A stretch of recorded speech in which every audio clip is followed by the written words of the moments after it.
Secretary of Agriculture visiting Georgia today to speak with lawmakers. Secretary Brooke Rollins' meeting comes as the White House implements some new tariffs, and some farmers are bracing for the potential impact. Atlanta News First Sarah Hammond is live at the state capitol with more on her visit. Sarah.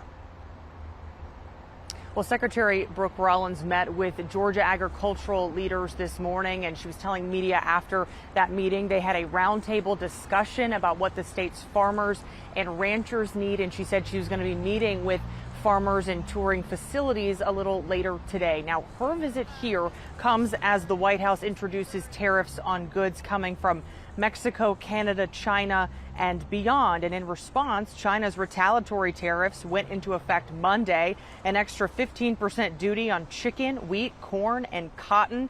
The EU announcing retaliatory tariffs this morning as well. And some farmers, including here in Georgia, have said they are worried about what this will mean for their livelihood. And today, Rollins pointed to President Trump's first term, where his administration doled out close to $30 billion to farmers from the Commodity Credit Corporation within the USDA.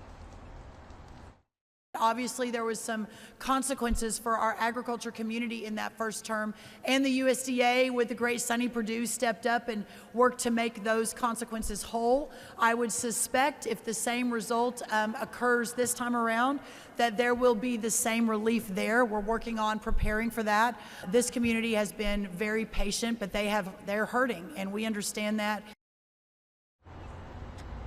And Rollins' appearance here at the state capitol comes just a day after she announced that egg prices have dropped about $2 nationwide, something that has definitely been on some Georgians' minds. Live here at the state capitol, Sarah Hammond for Atlanta News First. Thank you, Sarah.